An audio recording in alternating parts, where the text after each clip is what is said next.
Let's go to the insufferable Gaza flotilla. We've got some Australians that came back from the Middle East today. They gathered in New South Wales. And I tell you what, despite the peace deal, they were still attacking Israel and Australia. Have a listen.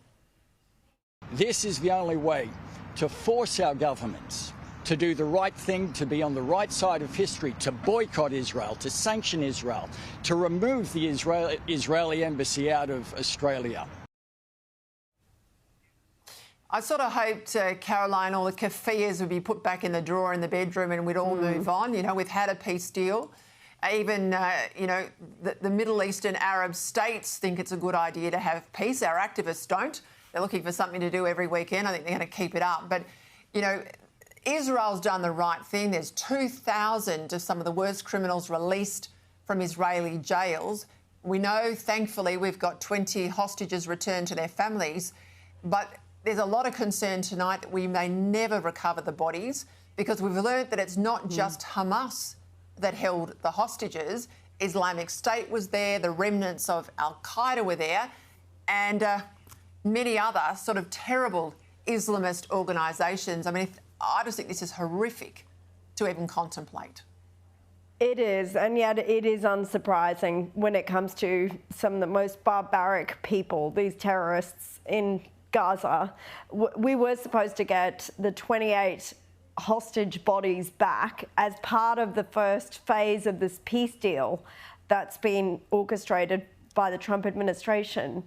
And yet, so far, only 8 bodies have been returned. Only 7 of those have been formally identified as hostages the last time I checked a few minutes ago. And where are the remaining 20 of them? Apparently, there's going to be another 4 handed over today.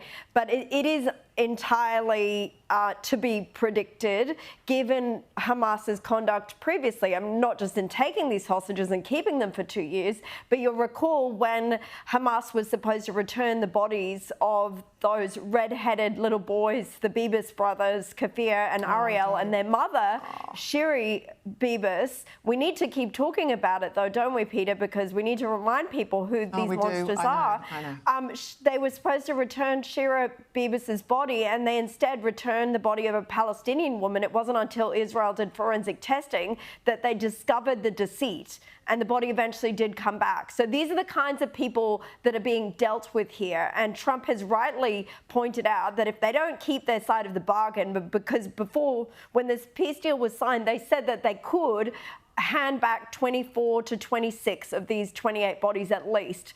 And now that they're admitting it's more difficult than that. They've lost track of the hostages. There are all these other terror groups within the strip that they can't keep hold of. Well, I'm sorry, but that is not good enough, not by a long shot, especially when Israel has just released, as you pointed out, thousands of some of the most dangerous criminals from their prisons back into Gaza to do goodness knows what in the future. And as for the useful idiots like the members of this flotilla that support, really are supporting Hamas here with their publicity stunt. I mean, the kinds of things they were talking about at that press conference today was ridiculous, Peter. There was one woman I heard who was complaining that while she was in detention for a short period of time, that the Israelis weren't giving them menstrual pads.